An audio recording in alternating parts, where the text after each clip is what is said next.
you're going to fail a million times before it works out. If you're not scared to fail and you know you can just wake up every morning and put your boots back on and go back out there and figure it out, then I would do it. Armando Giuseppe is one of Birmingham's youngest rising stars in luxury home development, managing his first $1 million project at 27 years old. His bold design aesthetic, combined with his disciplined, hands-on approach to project management, has made him one of Michigan's most in-demand developers at 33. With $18 million in projects currently under development and commanding one of the highest prices per square foot in his market, Armando has firmly positioned himself as a dominant player in his market for years and decades to come. You actually left your uncle's company before you even had like a firm game plan. I read my real estate license and my builder's license, and then I'm just going to make it happen. I'm 100%. So how did that go? I mean, a lot of them are older than you, and now, but you've got to manage and oversee them. Was that challenging, or what? Absolutely, it was challenging. Like, how'd you book your first few jobs? How did that that jump happen? Literally, old school door knock. Let's go. Hey, I'm Mateo Farrell's grandson. My grandfather's reputation really helped me a lot. How'd you put all that together and make that leap? Because you started out at a very high level. Yeah, again, it all goes back to relationships. We did create a market niche. We're one of the only builders building homes that were like 1 million to 1.5. Is it tough to hold your trades to the same standards? So I'm personally on all my job sites. So what about the guy that's in construction, that's growing up in construction, is maybe fearful about starting their own business? There's risk in both. There's risk in staying in complacency your entire life too. You're never going to be fulfilled.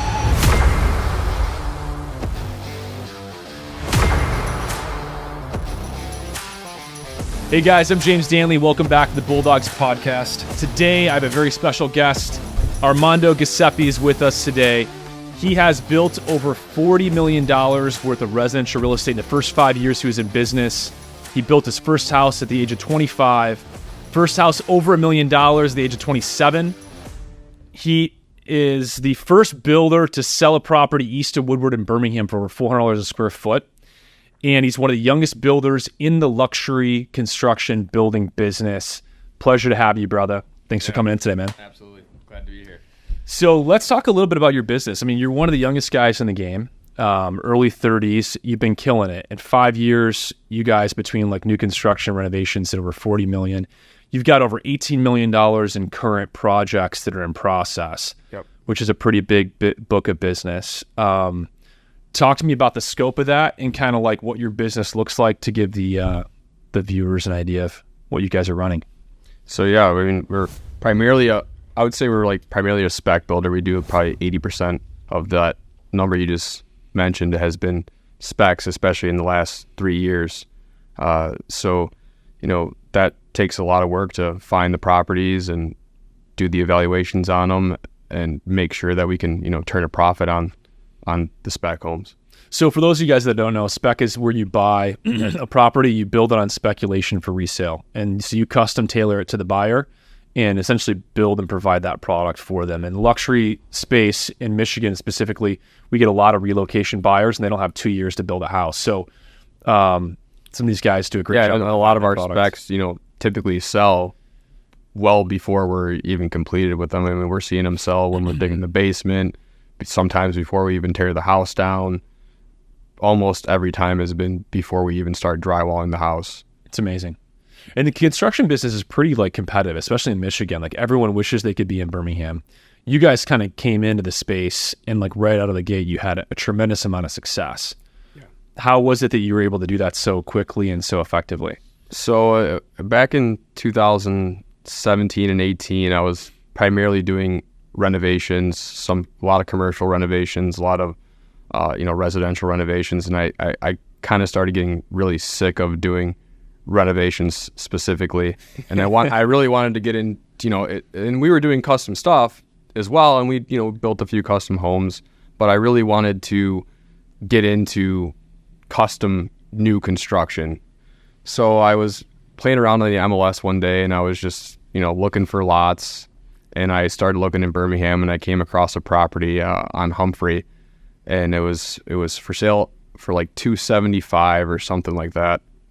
And there was only one picture of the house on the MLS. So got in my truck, I drove out here, took a peek at it, went inside.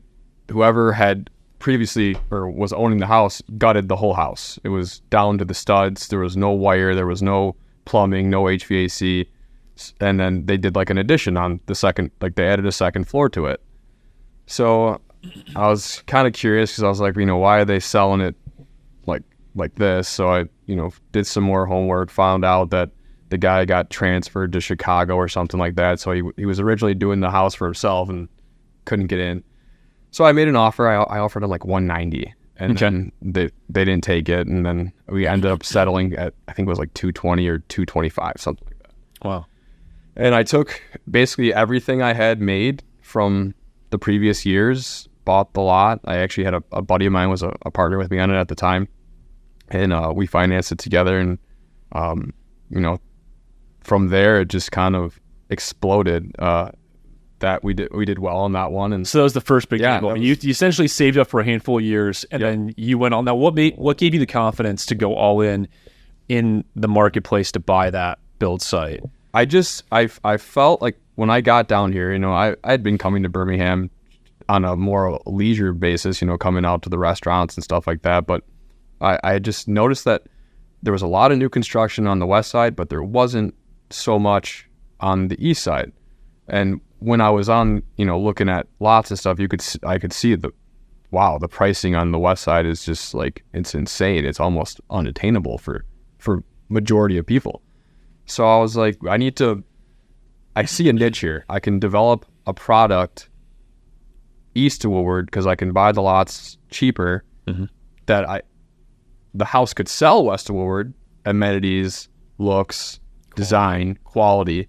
If I put it over here on a cheaper lot and I just hit a target price point that essentially created a price point that didn't exist, that we would have some success. That's awesome. That's a good read in the marketplace. It's funny because a lot of times like everyone wants to look at sold data or comps to have evidence of the past.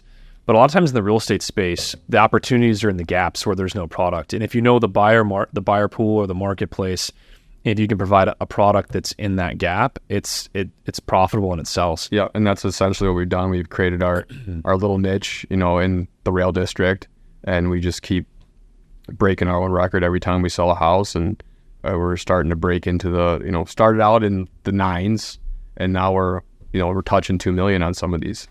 That's awesome, man. So as far as like your background, like did you grow up in the construction business? Like, were you born and raised? Is it like a family legacy? Like, how did you get in the space to build your knowledge base, your foundation to then end up where you're at now a handful of years into the business? Yeah. So, grew up in Rochester, grew up in a family of just everyone in my family was in some facet of construction growing up. My grandfather was a builder. My dad worked for him for a little while before he went back to General Motors. And then my uncles were builders. My one uncle owns a concrete and poured walls company. So there was every Sunday dinner, the talk at the table was construction. So the Italian East Side building family. Yeah, exactly. And, That's growing up, myself and my cousins, we were all about a year apart. And my grandfather just kind of took us with him wherever he went, made us sweep up houses, clean up garbage. There was times where he had a pond, the one subdivision he developed, he had a pond, and he'd make us, put our bathing suits on and go clean all the algae around the pond and stuff like that. So I just grew up infatuated with construction, and again, it was something we always talked about. We used to dig holes in the backyard, my grandfather's backyard, for fun. We would just dig a hole and see how deep and how wide we can make it. And that was fun for us. We'd build tree forts, whatever. So I just always grew up kind of with that itch to get into construction.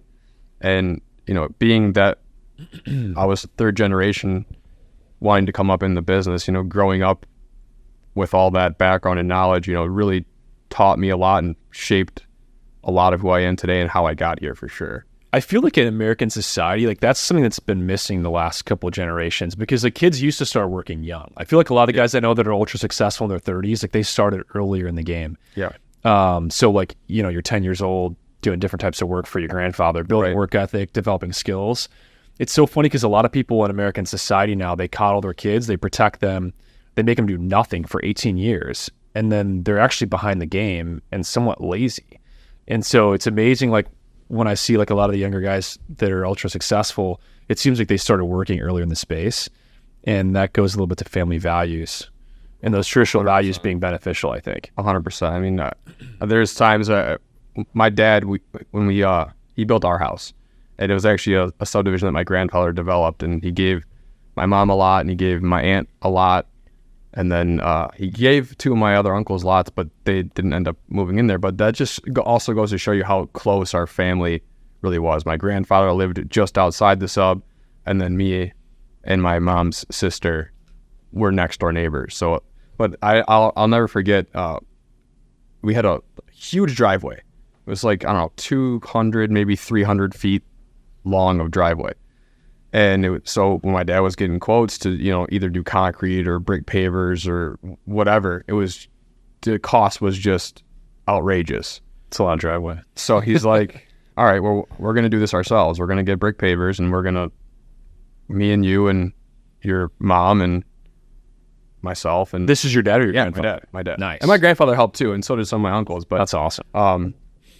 We did the driveway, but I remember I think I was like 12 at the time, and I was home for summer vacation, and my dad worked at GM at that time. He was kind of out of the building, but kind of did on the side. And he'd wake up, and he used to wake up so early, like 4 or 5 in the morning every day. And he'd go outside, and he'd set some grade up for me, and he'd do like, I don't know, 20, 30 feet. He'd come wake me up right before he went to work, and he'd say, when I get home, I want that section done when I get home. And sometimes my mom would help me, or sometimes my brother was 4, so he'd, couldn't do much. He used to pull a little wagon. He'd bring me brick pavers in the wagon, or he'd want to like run the tamper and compact the grade. But anyways, there was times where I was by myself, and I had to lay it all out.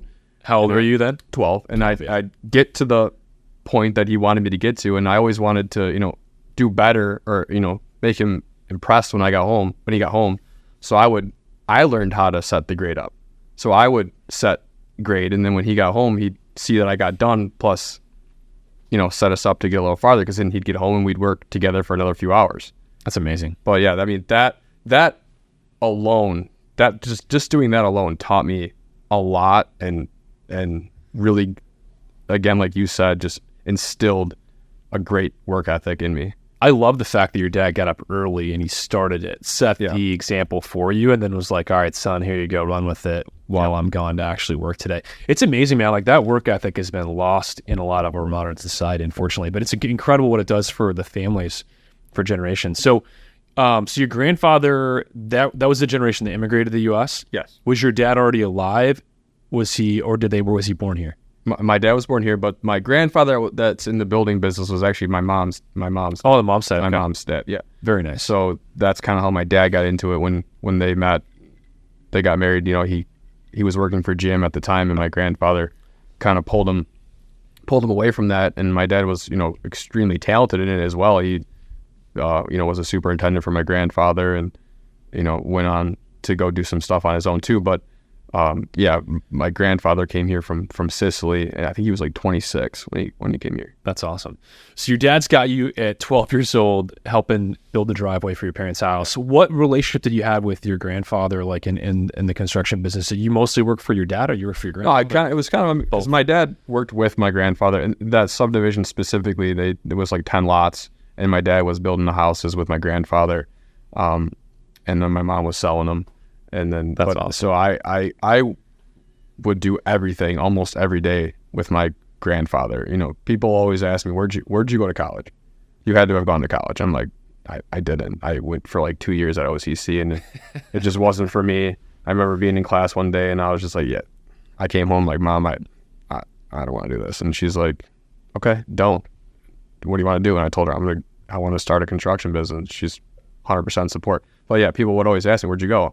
I always say Matteo Ferro University, which is my grandfather. It was 30 years of him teaching me everything from business to family values, all of it. So what were some of your favorite memories with your grandfather, and what were some of the things he taught you, like in both in the trades and then also from a business perspective in the business world? So he was actually, when he first came to America, he was like kind of like a handyman. So he learned Finnish carpentry, and he became like a master Finnish carpenter. So he taught me a lot about Finnish carpentry. I'd go help him hang cabinets, hang doors, do trim. When I was home from school or on the weekends. He also he had a grading tractor, so we would do all the grading in the subdivision. He had the retention pond I told you we used to clean algae out of. When he had the empty lots, he would grade all the lots like every day. Just bring his tractor out there and he'd grade the lots every day. And he'd make me and some of my cousins, we'd pick up all the rocks and put them in the bucket, and then he eventually had this mountain pile of rocks, and that's what he used around the retention pond. So there was another life lesson there. It was just being resourceful. Not everything you do you have to go spend money on. Sometimes you can just be resourceful and use what you already have, which is I think a good lesson in this business. Especially if you have grandkids, it's cheap labor. Yeah, yeah, free labor. I mean, we poured the sidewalk, the whole subdivision sidewalk.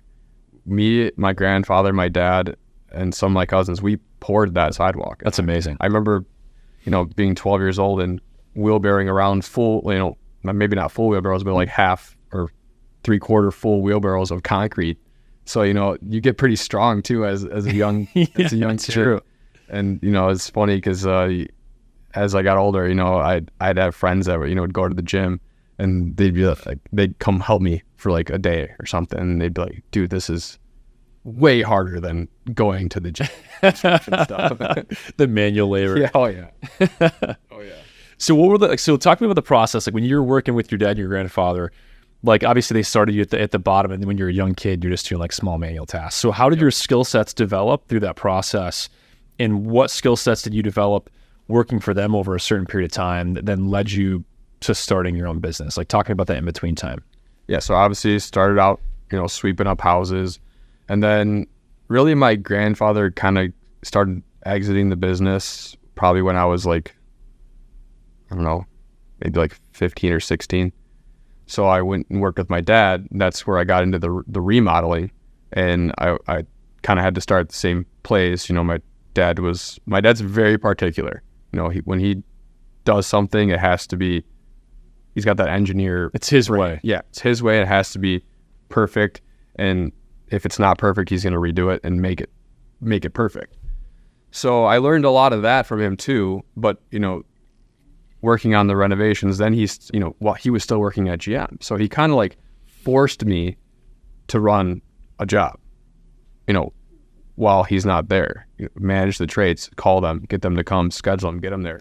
So he shifted you to project management. Just your dad's the one that gave you the project management experience to start managing the trades, the guys. 100%. So how did that go? I mean, a lot of them are older than you, and now you're younger, but you've got to manage and oversee them. Was that challenging, or was it because you already had credibility and you've been working the trades? It was absolutely it was challenging because, when you're 17, 18, 20 years old trying to tell someone who's double your age, not necessarily what to do, but how you want something done, they kind of give you a look. But I think a lot of it had to do with respect. They respected that I knew what I was saying because of how I grew up. A lot of the guys that I worked with were like they saw me grow up, right? So they worked for my grandfather, or they worked for my dad. So like there was already somewhat of a respect level, but and that's something my grandfather taught me too, is how you treat those guys, that's how you're going to earn their respect. So I always saw him and my dad always taking care of their trades, buying them lunch or making sure they're paid on time, helping them out. There would be times where I'd be like, Dad, why are we doing this? Isn't what we hired, so-and-so to do? Well, no, let's help them out because we'll get the job done faster. And then I learned that, he's right, because now they respect that I know what I'm doing because they're seeing me do it. So there was times where you guys would jump in, even though a trade was contracted to do work, you guys would jump in and help them get faster if they were behind schedule. 100%. And then still pay them. In full. That's awesome. So, and I think that's that where builds loyalty. Earn some loyalty, earn some respect. And then I think it was just, I carried myself with some confidence just because growing up in the business, I didn't necessarily always project manage, but I saw how things needed to be done, and I knew what something was supposed to look like when it's done. So I carried a little bit of confidence with me where I think that almost, helped command some respect as well. Did your dad give you any specific instructions when he first handed off project management to you that you remember? Or was it more like he just handed it to you and let you run with it? He kind of almost just threw me in the pool and was like, I kind of need you to figure this out because I'm at work. I can't have these people calling me all day. You got to figure it out. And then he'd show up and, double check to make sure what I did was, everything was going right. But I also think it's a lot to do with the trades you do hire too. Sure. We don't hire, even to this day, I don't hire trades that can't follow a schedule and can't follow, our way of doing things. And if it doesn't work out, then we just move on and we make the next relationship. That's such a small pool too, man. It's so tough to get trades that show up on time, do what they say to do, and then get done on budget and on schedule. Absolutely, it's 1%, if that. And it's getting worse because there's no young.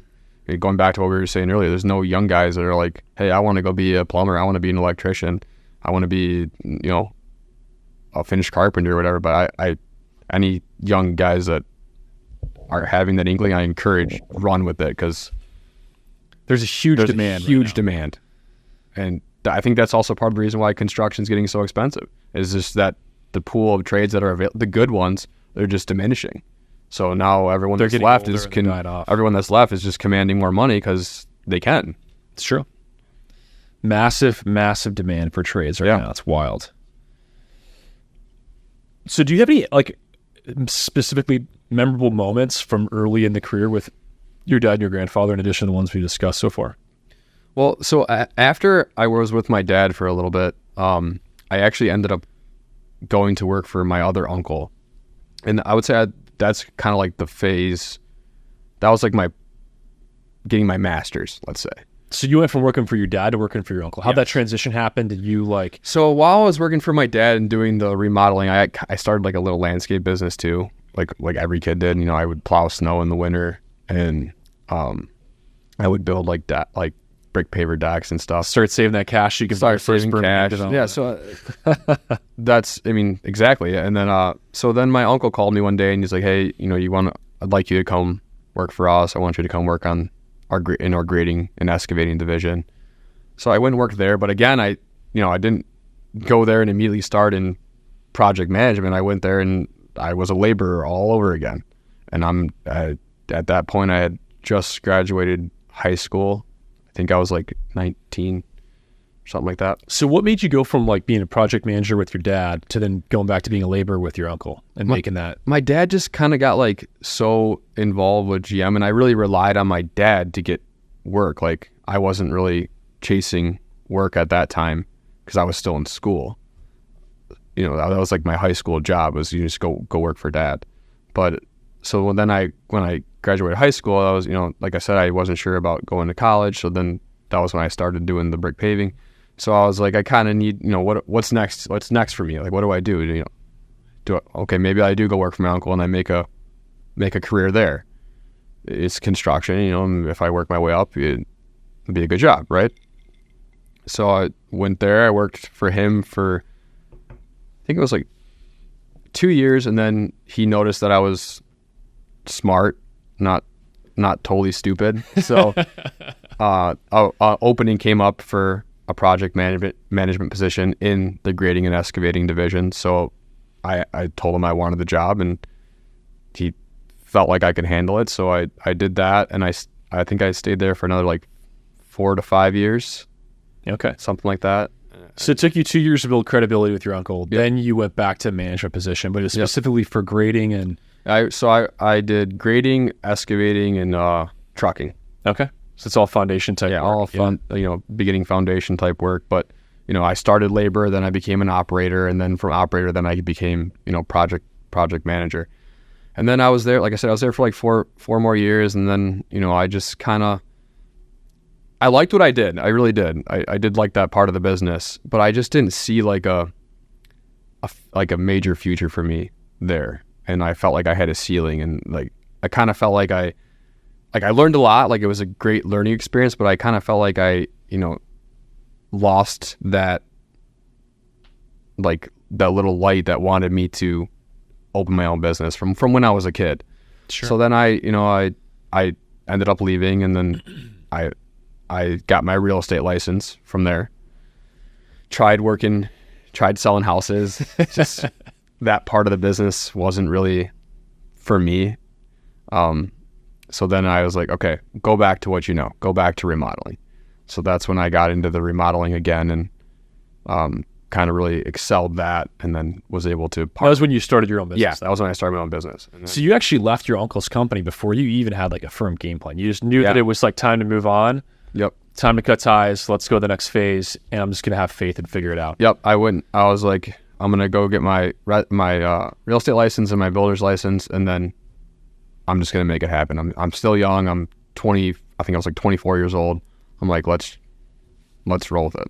And then, so almost, I was 23. So like 2 years later is when I built that first house. That's awesome. So for somebody else that's out there that's like in this similar situation, and they're nervous to like quit the job or take that next step, how'd you end up like making sure that you swam and didn't sink? And then like, how'd you book your first few jobs? How did that jump happen? So, dude, I mean, old school.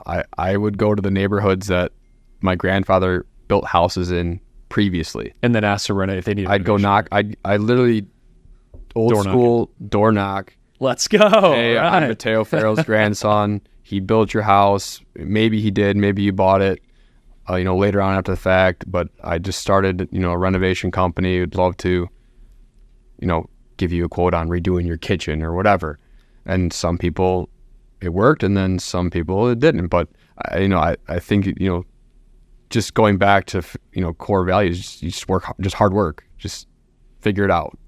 Fearless too, because it does take a lot of guts to do door knocking. I think it does. A lot of my friends, we've all done it at some point in time, but it's like you gotta and then just do it. And then then the name started. Then people started hearing like, oh, Mateo Farrell's grandson started a renovation company, so it must be it must be something that he's part of or something like that. So then I would get calls.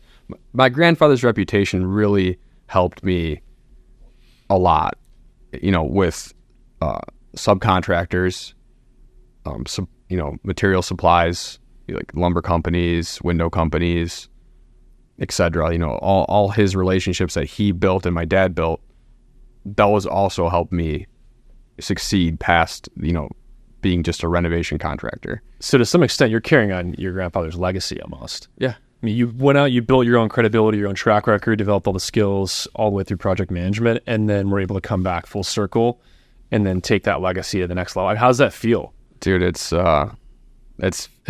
really an honoring feeling to, carry that on, for sure. Is your grandfather still alive right now? He's not, Yes, okay. unfortunately, but yeah, I hope he's up there proud, for sure. That's awesome, man. So how long did it take you, like when you quit, started door knocking before you landed your first few jobs? And that's just how you got momentum rolling for Yeah, how long did it take before referrals started coming? And it started compounding? It probably took me like a solid year of just doing whatever jobs I could get, and I did a lot of the work myself. Sure. So if I'm redoing a bathroom, I'm gutting it, I'm laying the tile, I'm installing the cabinets, I'm installing the trim, I'm only hiring out mechanicals. So that's, that also helped me make more money too, like not just making a fee, I'm making money for doing the actual labor, so that, not having as many jobs I had to, so I could sustain. And then, like my dad being at GM was super helpful, because he would say, oh, hey, so-and-so in my department's looking for a house remodel. And then I got my first big job was a restaurant, actually. Really? Yeah. It wasn't even residential. No, it wasn't residential. It was commercial. It was a restaurant renovation in Shelby Township. Nice. And that was probably my. And then was that from referral or? I was from me going there all the time. Oh, Go really? to that restaurant all the time, and my family went there since I was a kid, so kind of knew the owners, and they mentioned they were looking to renovate, so gave them a proposal, and I ended up getting that job. That was my first big job, which kind of like excelled. And then right after that, I did. I got. Did you do a good job of photography and like documenting those? No? At that time in my life, I did not. I did not do a good job.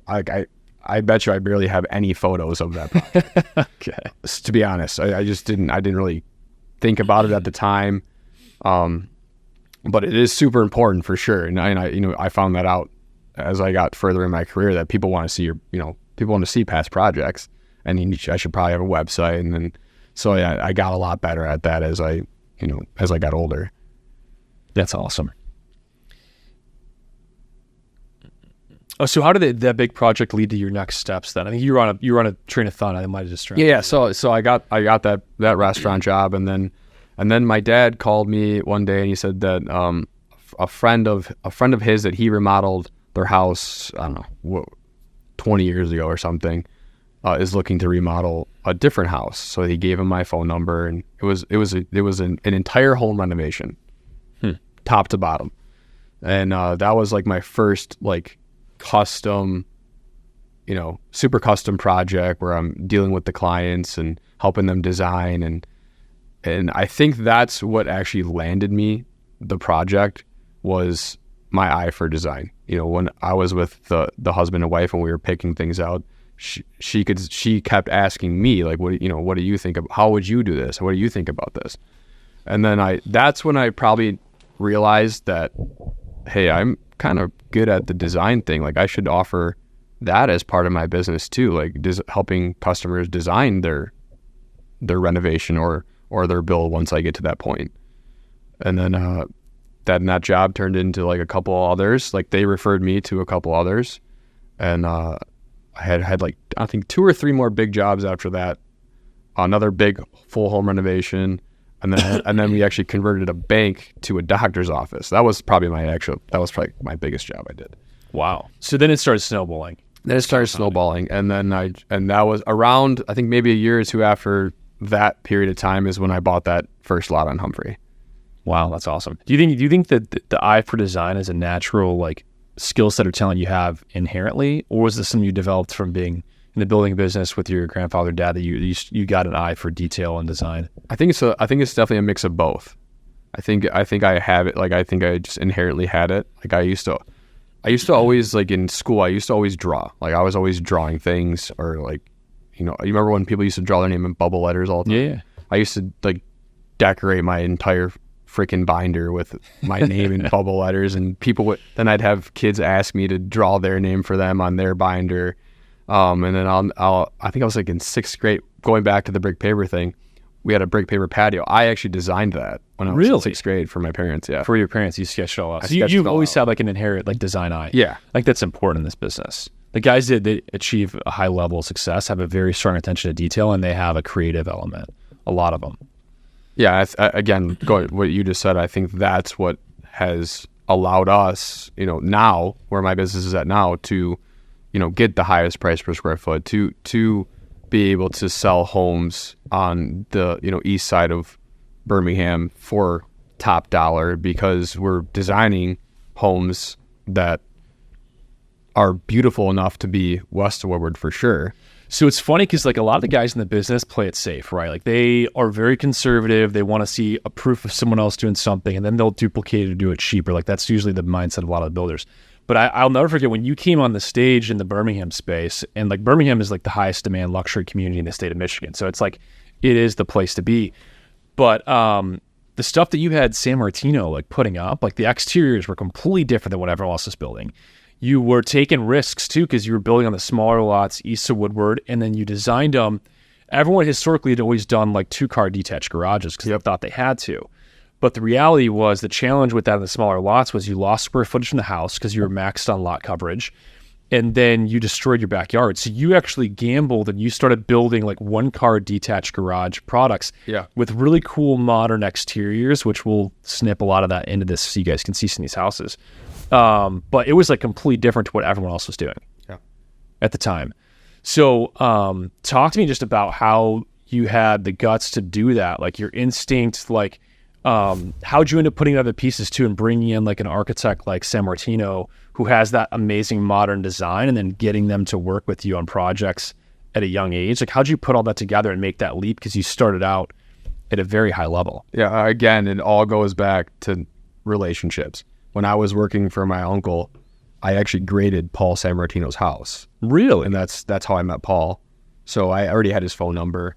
And I actually had the first house I did down there, Paul actually didn't design. And I tried to call him, but he didn't take my call at that time. Or maybe he just didn't get it, I don't know. But then the second house I did was a custom for a client. And I called Paul and he answered, and I told him I want to take you to lunch. So I took him to lunch. I explained to him what my vision was and what I wanted to do, east of Woodward, that I wanted to build houses that were different and cool and bring in this element of a one-car garage and a third floor roof deck. Because like you said, these lots are tight. There's not a lot of space for entertaining, especially most of our lots are only 40 feet wide. I mean, there's not much space by the time you get a garage back there. So I'm a very observant person by nature. I whenever I'm somewhere, I'm looking around at how something is designed or how it looks aesthetically. And I just remember being in Chicago and just seeing and Nashville was another major one. Everything had rooftops. I'm like, that's genius. Why aren't we doing rooftops in Michigan? Like, that's especially on these lots. There's no room to have a hot tub or a place to hang out and with friends. So that implementing that third floor roof deck really helped set us apart, especially with those small lots, and it set the house apart from a design standpoint too, because every house was 2 stories. That was my competition. We were like the only, at that time, like one of the only people doing a third floor, and then really probably the only one doing a third floor roof deck. So what was your gut instinct, or how did you come to the conclusion of taking the gamble of doing the one-car detached? Because a lot of the builders were concerned that it would eliminate family audience. They need storage for bikes, other stuff. So even though they're only parking in one of the garage bays, they still need that garage space for storage. You took the gamble and said, no, we're just doing one-car detached, and we're going to integrate that square footage in the house. It was definitely a gamble.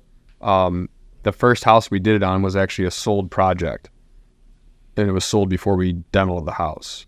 And had you already created the concept for it, and then you pre-sold it, or the buyer came to you and that's what they wanted to do? The buyer came to me and that's what they wanted to do. What was the buyer profile? He was young, young successful guy, single at the time, and I liked the concept. I wasn't sure at first, and when I approached Paul about it at first, he wasn't even sure like how that was gonna, if that was gonna be a good idea. And then most of the realtors were kind of trying to steer me away from that as well. But I just, again, being observant, being on that street, I saw everyone's parking in the street, even if they have a 2-car garage. Everyone's parking in their driveway. Everyone's garages are basically empty, besides like a bike. Like, I think just people down here live different too. Like, they're not storing, a ton of stuff. Like, people like to walk down here, so they have a bike, or that's it. So I was like, I'm gonna try it on my next spec. I'm gonna put in a one car detached garage. And then what I gained from that was I gained like almost 400 more square feet in the house, and then I gained an actually somewhat usable backyard. And I thought, what's the worst that's gonna happen? So we're not gonna sell it because it doesn't have a 2-car garage. So then I was like, well, if I'm not gonna have a 2-car garage and I only do a 1-car, then I need to make the house really nice so people don't even notice that it's a 1-car garage, and make the garage really attractive. So what I've been doing is I take the same front elevation on the house and I put that elevation on the garage. So it becomes almost like a art piece to the house, not just this little, all these even the 2-car garages, they look like sheds. They're not even attractive. So I think that kind of in people's minds, when they would come look at the house, I would always steer them in the directions. You're not going to park in the garage. You're going to park in the driveway. It's easier to get in the house. You're going to park in the street. If you park in the driveway, you're going to have to move for him to get out. So people, I think, just kind of listened to that and saw the attractiveness of the house and the garage and didn't even care there. And then the benefits outweighed the, disadvantage of a 1-car for sure. Makes sense. So that's amazing, man. So you took a big gamble, but you read market data. I mean, part of that was like you had observational skills. You saw what was happening, how people were using stuff, and you had the ability to communicate to the buyers to overcome the objections, which a lot of guys don't have the capability to do. That's awesome, man. So the buyer of your first spec, do you remember who it was? Yeah. The first one you did a custom build for was a young guy. Yeah. The buyer for the first spec, what was the buyer type on that one? Young couple, just had a baby. Really? And from there was another young couple moving from Chicago, actually. So the rooftop to them was like, this is awesome. And then the 1-car garage was like, we didn't even have a garage. This is sweet. Now we have a garage. Even though it's only 1 car. Because they're coming back from Chicago, New York, California, I feel wherever. like a lot of my buyer demographic is they're young, either just starting a family or, not quite there yet to that point in their life. But they're young. They want to be able to walk downtown. They want a house that's manageable from, a size standpoint, and they don't want to cut grass. So like those 40 by 120 lots with the 1-car garage, for them, it's like perfect life. Perfect. I mean, most of these, they're young. They're coming from an apartment. So they never had a garage. They never had a basement. They never had a 3rd floor roof deck. So all these features that we're putting into the house, it's like, to them, it's everything. It's amazing. It's so funny, man, because it goes back to like knowing the buyer audience, and like it's the east side of Woodward. You get a lot of relocation buyers from out of state, New York, California, Chicago, wherever. It's funny because people that live on the west side that have been here for 3 generations, like they view it negatively, but everyone that's moving in from out of state loves it. Yeah, it's walkable, and then you're able to tailor that product around that buyer type. And I will say, like, a big part of this too is the quality of the product you put out, because not only was it designed really well, where the exteriors, like the renderings, were striking. Like you saw it, and it's like, this is a beautiful house, very modern, like transitional, great build materials, good floor plans. Like you did a great job on the product, and therefore it sold itself, and it happened to be tailored toward the buyer that's buying in that space. Yeah. But like right out of the rip, man, you were getting like amazing. Like people were skeptical of the price per square foot. Like they didn't think you were going to get it. Mm-hmm. And then you kept getting it over and over again, kept breaking like the price per square foot record. East of Woodward with 1-car detached garages. Everyone's like, what the hell? Like, who's buying these houses, and how is he pulling this off? But it was epic. Yeah, it was a really good feeling, I felt like every house was the setup for the next house. Like, once I sell this one and I kind of got my processes down and I got my floor plan down, every house just kind of parlayed the next one to do better. So I know with your first one, man, you guys self-funded it. Like you and one of your buddies bought it together. You took the risk with money you had saved up. After that, you brought in money partners. Like, talk to me about how that experience went. I know there were some guys early on that wanted to fund you, and then they got cold feet because they didn't actually believe in the vision of the product. Pulled the rug from under you. You had to reposition and get new financing. Like, walk me through that, because there's a lot of stresses when it comes to like running a business, managing capital. Like, that's a whole next level of skill sets that are business oriented, not so much construction oriented. Right. And a lot of guys in the construction business never fully like get a grip on those set of skills. Like, how'd you navigate that? Tell us that story a little bit. Yeah, no, it was after, I think it was like my 3rd or 4th house down here. And I did find an investor, and like you said, they just got cold feet east of Woodward. And did you guys already buy it and secure a we lot? bought the lot. I think the house was already demoed at that time. We were like just about to start excavation. And then they changed their mind. Yeah, they're like, yeah, we don't want it. We're gonna sell it. We don't think you're ever gonna get. I think at the time we were projecting 1.250, 1.25 yeah, something like that. And we actually ended up selling the house for 1.4. So you got 150 grand more than projections. Yeah, exactly. So And they were skeptical of They were 125 skeptical. number because it was a high price per square foot. they were just And they're looking at data. They were skeptical of the east of Woodward, the 40 by 120 lot, the one car garage, everything to them just, when they put it in their Excel spreadsheet, the numbers didn't match.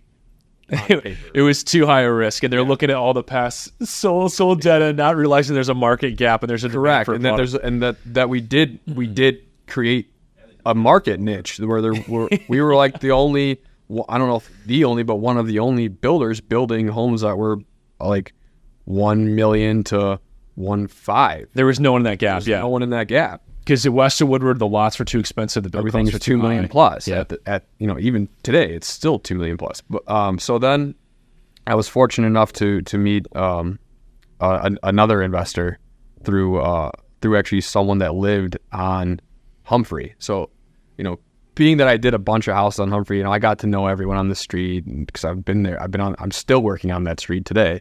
So I met a young kid, and he worked at a commercial brokerage, and he introduced me to a doctor that recently had sold his practice and was looking to Invest capital. So I got him to come out to one of my builds, and even he was at first a little bit I don't know he wanted to get into like apartments and more commercial type investments, but he was willing to hear me out. So and it was kind of perfect timing too, because right when he came along, I had just sold a house that broke a record. So you had the track record. I showed him that. I showed him those numbers.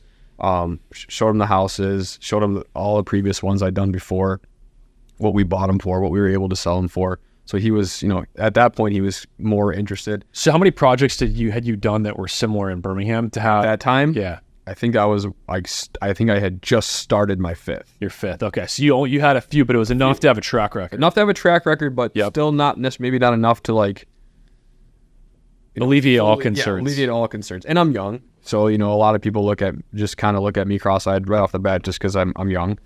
But he actually after we got to know each other a little bit, like it took some time. So like in between me finding him and then the previous investor leaving there was an overlap there. Like I had already met the new investor before the previous investor had pulled, so I got to develop a relationship with him. So you had him teed up before the other relationship pulled the rug and bailed. And then as soon as they pulled, I was like, hey, but we already owned one lot together at that time. My new investor, we bought another house on Humphrey together that we were still going through, plans and plot plans and engineering and et cetera.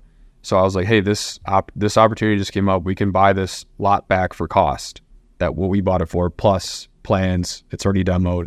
It's ready to go. Ready. We can dig the basement tomorrow. And he's like, I'm in. And he's like, we'll be done with that house before we even start the new one. So he was in, and then he's been in ever since. And that was the one that you were projecting 125, and you ended up getting 1 of 4. Yeah, 1-4 after some change orders at the end. That's epic. Yeah, it was. Yeah, he was happy. We were both happy. And then, he's now he's become more than just my investor. I mean, he's a mentor. We actually, most of my projects that I'm doing today, I'm doing with him as well. That's amazing, man. Relationships go so far in this business and building trust. Yeah, and then he's brought in several other investors, from his, Rolodex. So, any young person. And it's continued to grow. So you guys have roughly like $18 million in projects currently on the books that are in process, different phases. Yeah. What percentage of those are spec homes, which are for resale that you guys are funding? What percentage of those are like custom, like client builds? So I would say right now we're probably like 70-30. 70 spec, 30 custom. Yeah. Okay, so you're It's definitely because more a lot of heavy. those specs that we're working on have sold already.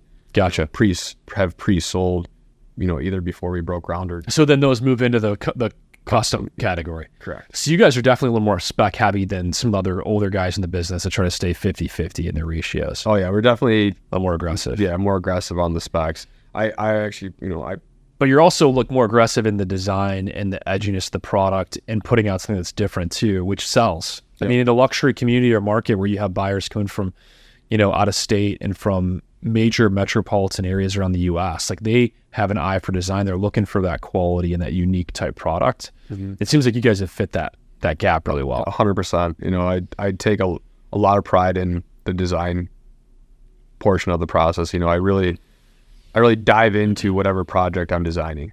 You know, if I'm going on the modern side, I research, you know, what's the, you know, the best way to approach a modern house to, you know, still make it timeless, or vice versa. If it's a transitional house, you know, I really take a lot of pride in that part of the project because it's what sets us apart. So your tagline, man, for the business is like dedicated to excellence. Like, talk to me about what that means to you, and then how you actually like integrate that into the different areas of your business. Yeah, no, I mean, dedicated to excellence is, you know, something my grandfather came up with, and I really try to, you know, instill that in me today. But to me, what it means is, you know, striving to be the best always, having a commitment to be the best, and then improving ourselves consistently to be the best. So part of the word excellence is excelling. So we're just always trying to excel ourselves from a personal standpoint, from a business standpoint forward. Is it tough to like hold your trades to the same standards? Like, how do you communicate that? Because a lot of times in the building business, you got to lean on subcontractors. They might not have the same value systems that you do. How do you kind of oversee and manage that and make sure it stays consistent to your brand and is a proper reflection of you, especially when there's a lack of trades out there? Right. So I'm personally on all my job sites every day. At this time, I don't have a superintendent. Although you manage all of them. Although I'd like one, to be honest. I think I'm at that point where I need one.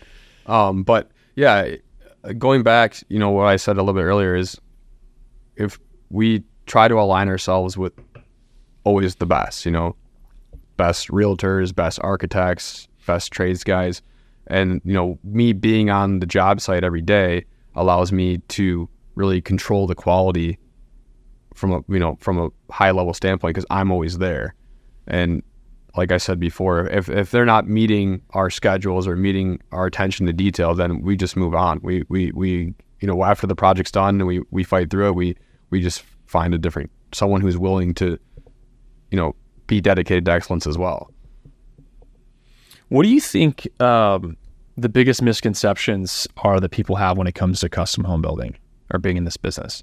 I think a lot of people think it's going to take forever. Like, it's going to cost a bunch of money. I'm not going to be able to afford it. And it's going to take me, you know, 5 years to build a house. When in reality, with, you know, a proper budget, hiring the right team, it's going to take, you know, 12 to 16 months to build a house. At least the ones that we do. And I think then people will, you know, pass up on a new construction because they, you know, they don't want to wait. And then they end up taking 2 years to find a house, right? That they could have just built one. They could have just built one. And then it had it tailored to what they're and it's only, they bought it because it was it covered 7 out of 10 of the, you know, wish list items. And they spent, you know, let's just use for just easy numbers, they spent $1 million on it. Well, they could have spent $1 million, still taken a year, and got 10 out of 10. And I think that's a lot a very of people valid just point. they don't have like the stomach to, you know, get it. It's a big commitment to build a house, but when you're especially in our community where you're spending millions of dollars for a house, you know, I think you should strive to get it 10 out of 10 off what you want, not half or not 70%. Yeah.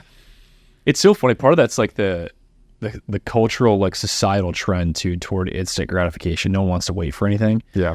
And so they just think in their mind, I think that they think that a magical house is going to appear, they'll be able to buy, and it's going to be like life's going to be easier. But you're right. A lot of times people look for a year or 2 years, and they still don't find the house they want. And then at the end of that process, then they're so frustrated for waiting, or they've outgrown the existing house. Like they've got another kid and a kid away.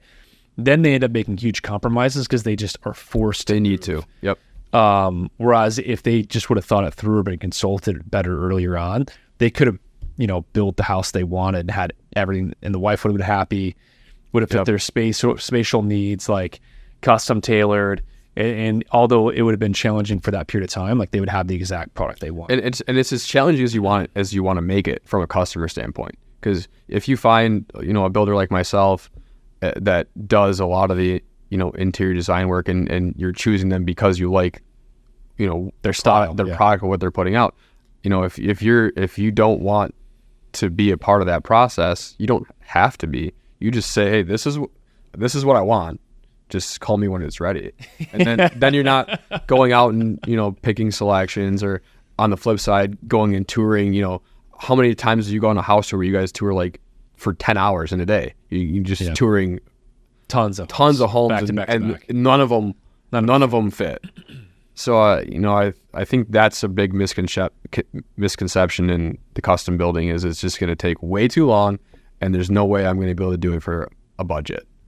That's the nice thing too, is with you guys acquiring land for spec builds, it's like we can bring buyers into the process early on, where you're already 6 months in, right? Like all the surveys, the planning, the demos done, like plot plan, you got an idea of the house that's sketched out, and then they can make the easiest decisions at the end, custom tailor or tweak a few design items, a few custom spaces for their needs, and like be done. It's not that painful to go through.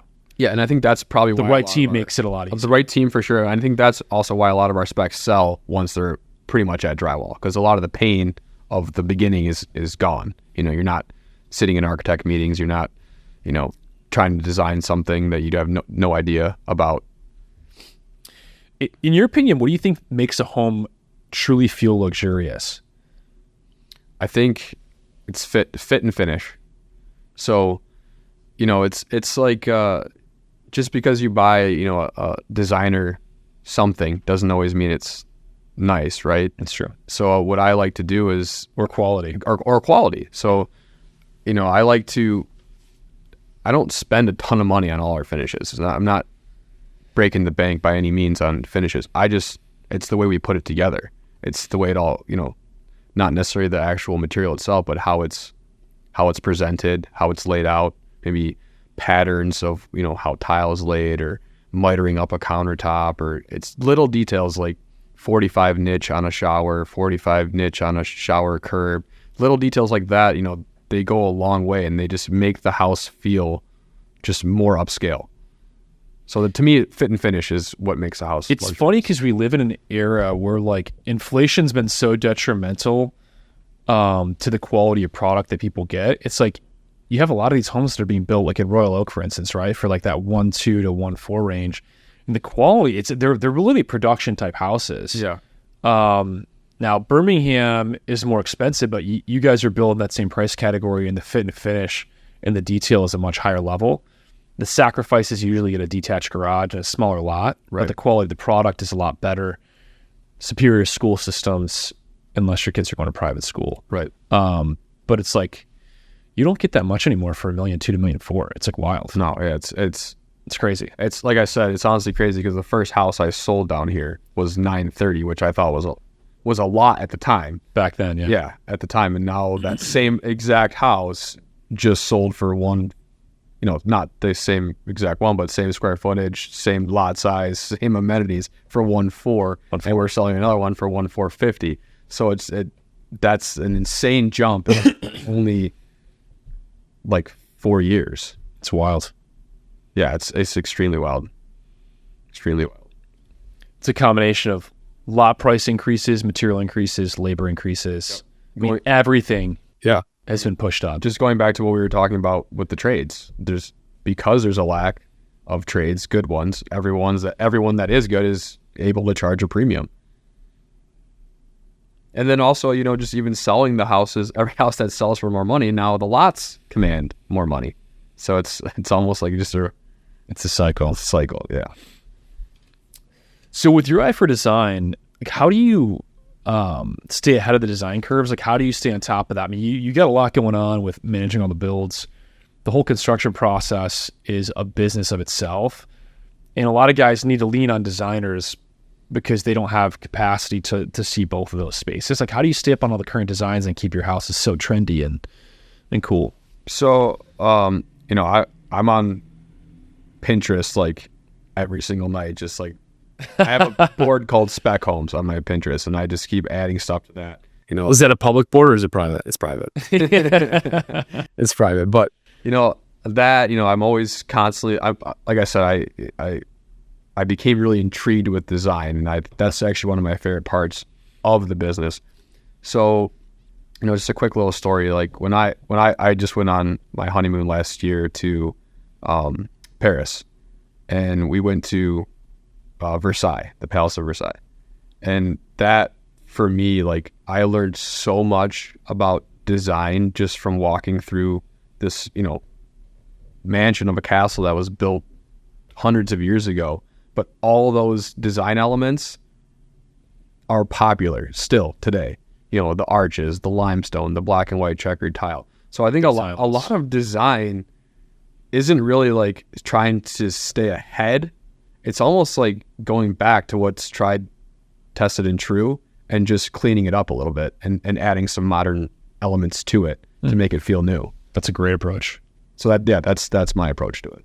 I feel like San Martino does a good job of that too. Like they bring some of those traditional elements into the architectural design while keeping it like modern and like clean fit and finish. 100%. And I think that's been a lot part of the recipe of our success is, Paul and I, we work very well together from that standpoint of, coming up with cool elevations and coming up with cool new ways to do a layout, and then, finishing it off with a timeless look. How do you ensure the design is reflective of the personality or the needs of the clients, both when you do custom builds and then also when you're tailoring your product toward the spec audience? How do you approach those two differently? So when it's for a client, a client relationship for me is more than just the transactional money side of everything. I really want to get to know them as individuals as well. I want to know how they want to live their lifestyle, what their style looks like, even just from not even from a house, from how they dress, because it gives me a really good idea of, what direction the person is leaning in from a design standpoint. So, just really getting to know the client and listening to them. And I make it a point to go to all the selection meetings with all my clients and help them make those decisions. But I'm able to help them because I understand what they're looking for. And then when it's on a spec side of things, that's really where I dive into my own taste, and I'll design things that I like, and I'll still try to keep it don't go too much into my own personal taste, so it's still, the masses will still like it. But I think, a lot of my taste is what, especially today, is current anyways.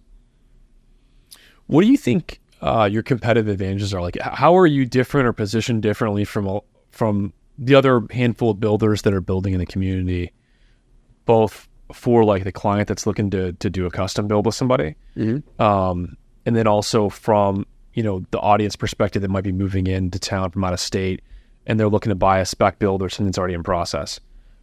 I would say from a custom client standpoint, the design for sure, me being able to help them along the entire process with all the architectural part and design and finishes and then how it's all going to come together, and then being able to help them stay on budget by helping them value engineer their selections. Like I said before, you don't have to spend a ton of money to make it look, to look expensive. You just have to execute it well to look expensive. So that's really where, the spec side of me being a builder comes in handy, because from a spec standpoint, I got to make it look as really good as I possibly can, but I have to stick to a set budget, or otherwise we're not going to make money. So when I'm helping a custom build out, and not every custom build wants to spend more than their budget either.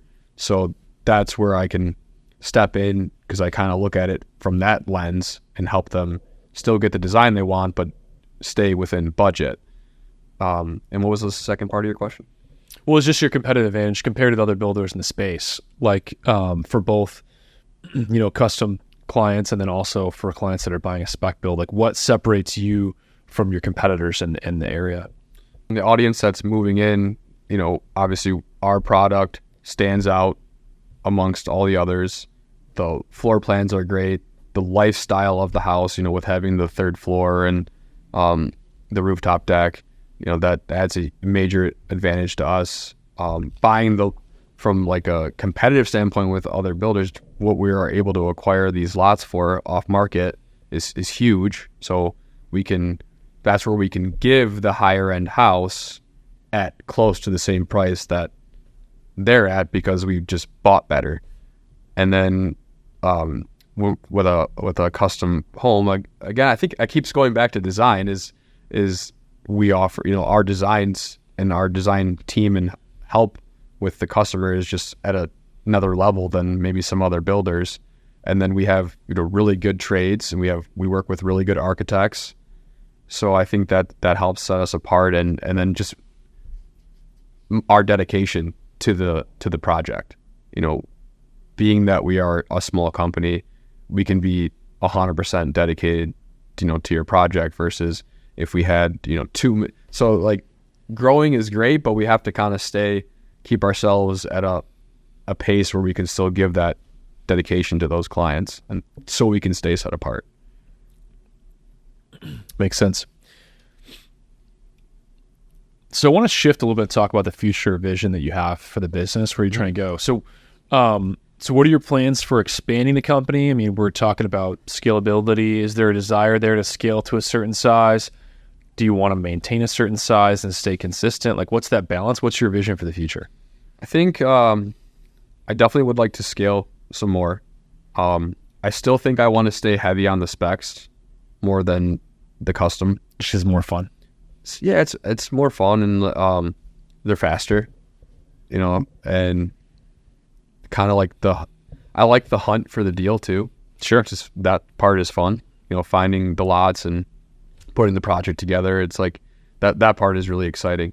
But so I'd like to grow that side of the business. I'd like to get to a point where we're doing maybe, I don't know, 10 plus specs a year, and then maybe, just 2 or 3 like really high end custom builds for clients.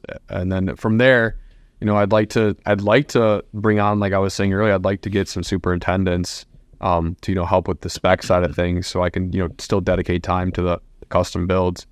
And then I'd like to in the future add another arm to the company of multifamily, or some condo developing, some contractor garage developments. I definitely want to get more into some recurring revenue side of the business as well.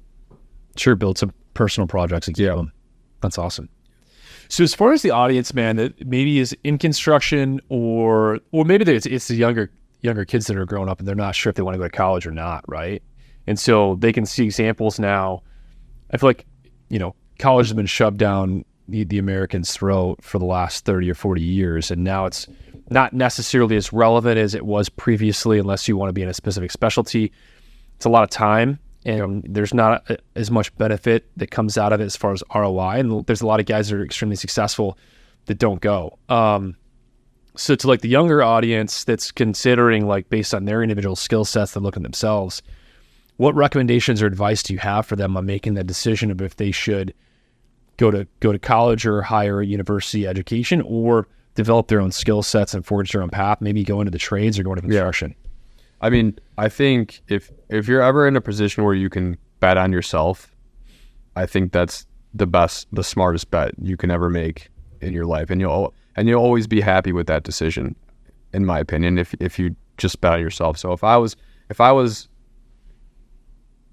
18 again, and for someone that doesn't want to go to college, if you don't want to go be, like you said, an engineer, doctor, lawyer, something along those lines where you have to go to college, and you have a passion for some sort of skill set, go work for somebody for a few years. Go work for the Finch carpenter. Go work for a tile guy. Go work for electrician. Learn the trade as much as you can.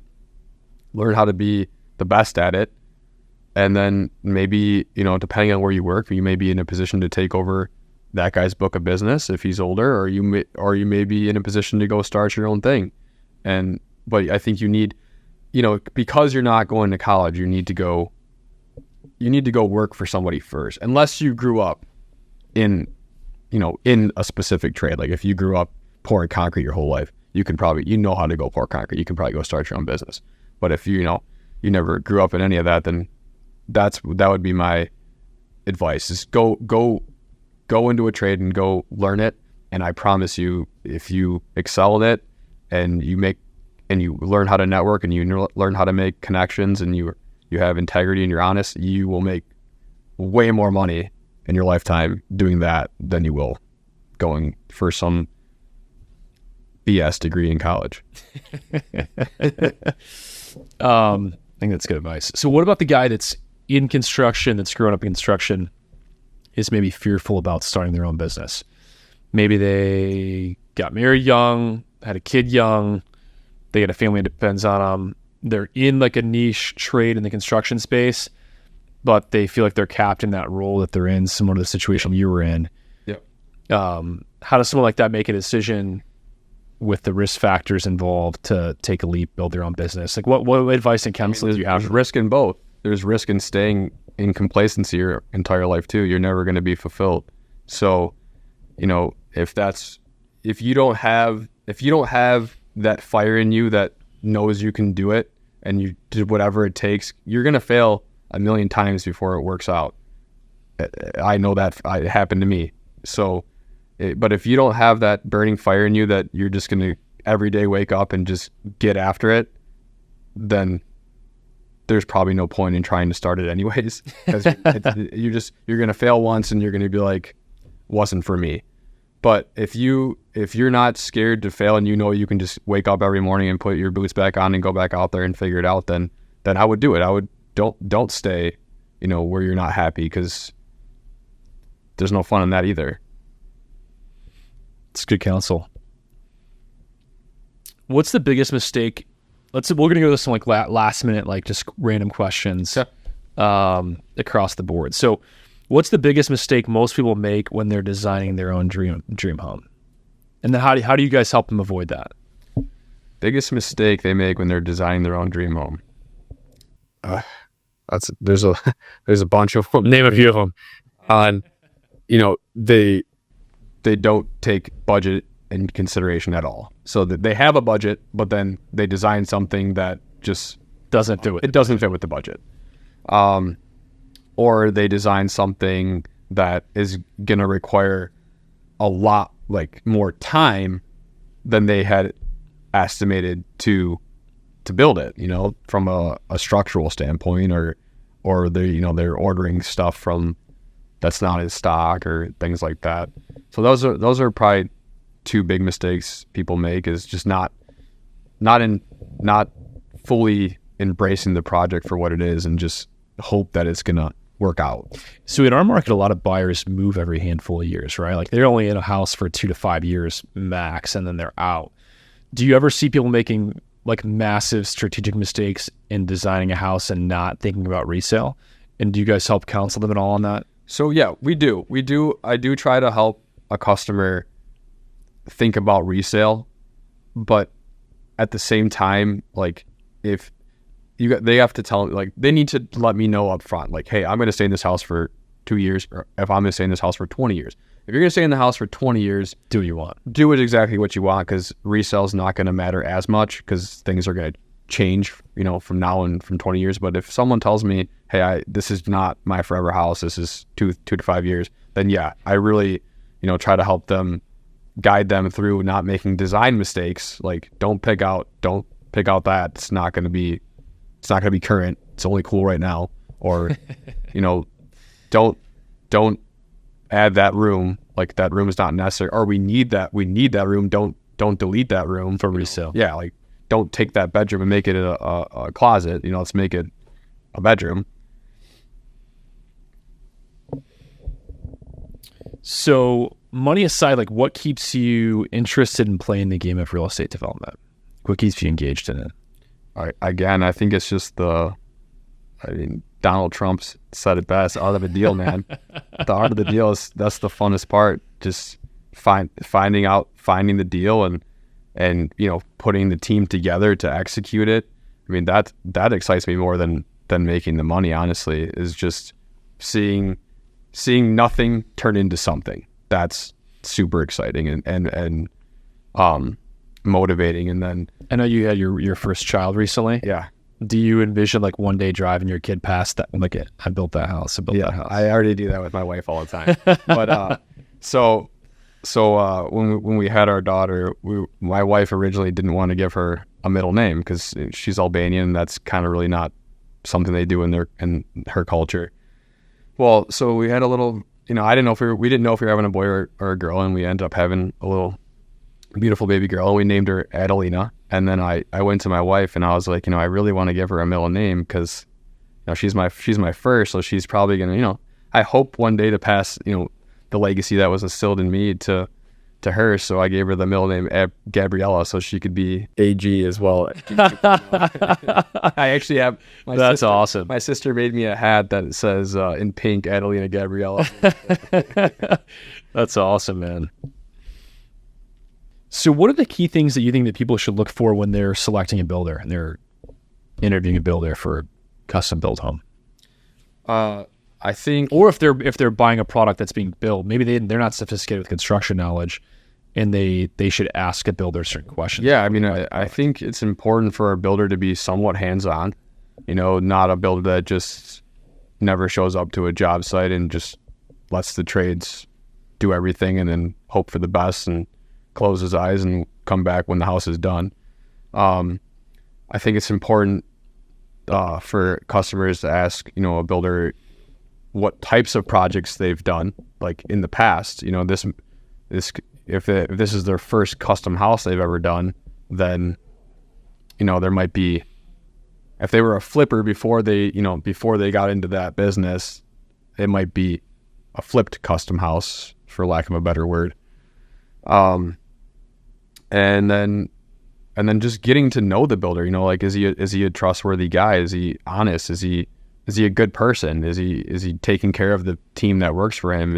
What do people have to say about him behind closed doors? My grandfather taught me reputation is far more important than any money we make. That's the legacy that he left behind, is one of reputation. Anywhere I go that someone worked with my grandfather, they have nothing but good things to say about him. Even in bad economies, when he didn't get paid, everybody got paid. So I think, that when you're looking for a builder, someone like that just can go places and has a good reputation and people have good things to say about him, you can then have a good feeling that he's going to have your best interest above his as well. I feel like it's a lost art, man, that is the family name and like what it holds and the values that are tied to that name and what that means, like, for a legacy.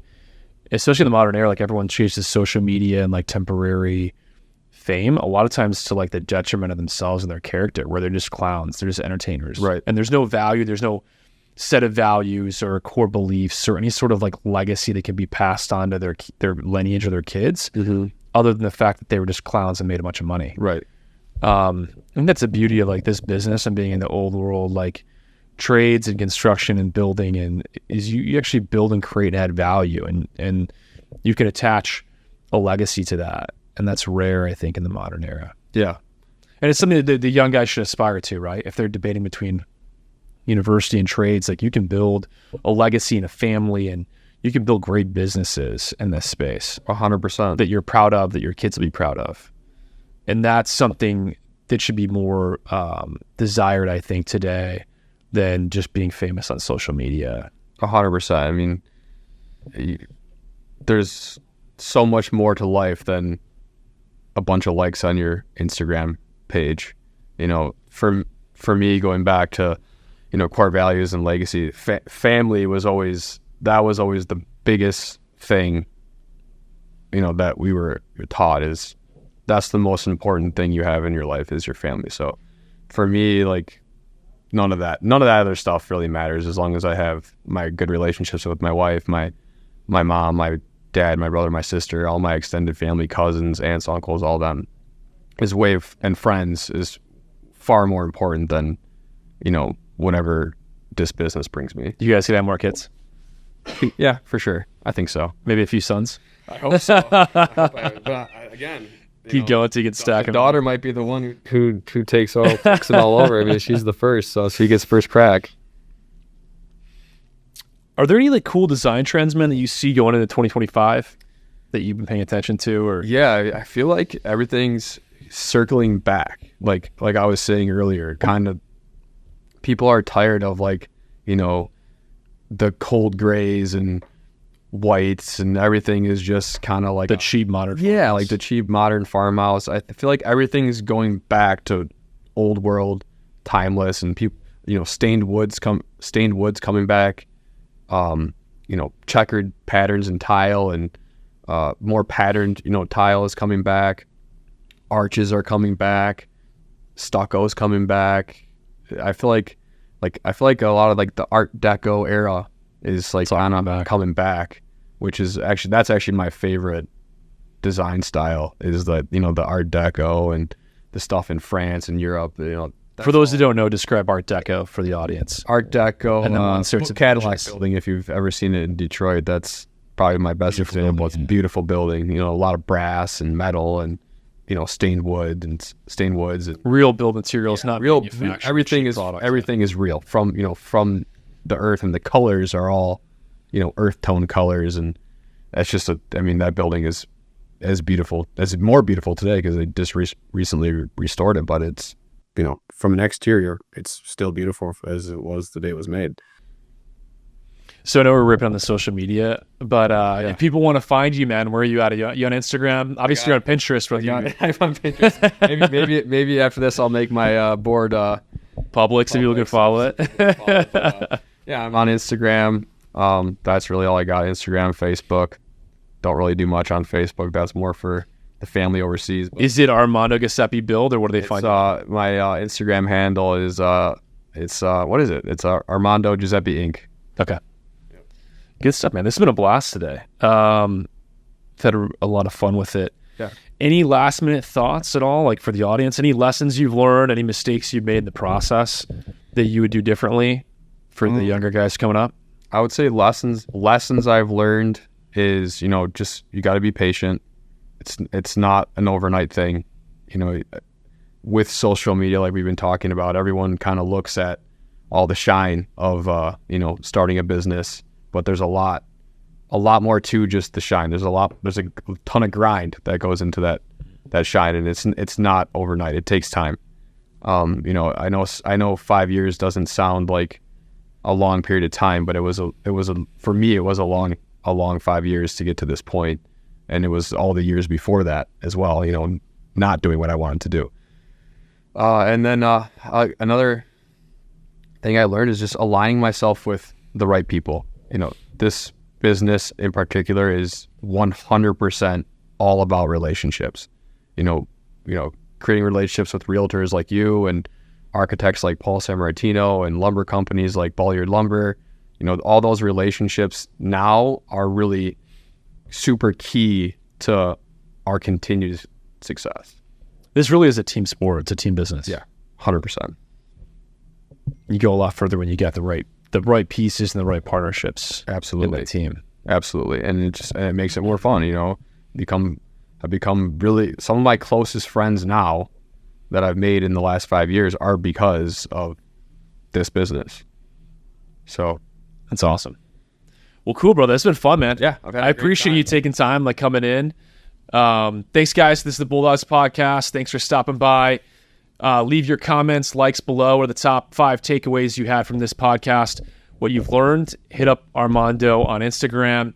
If you guys want to see more content on new construction, Bitcoin, business, financing, what do you want to see? We'll find the guys and we'll interview them. Thanks for stopping by. I'm James Danley.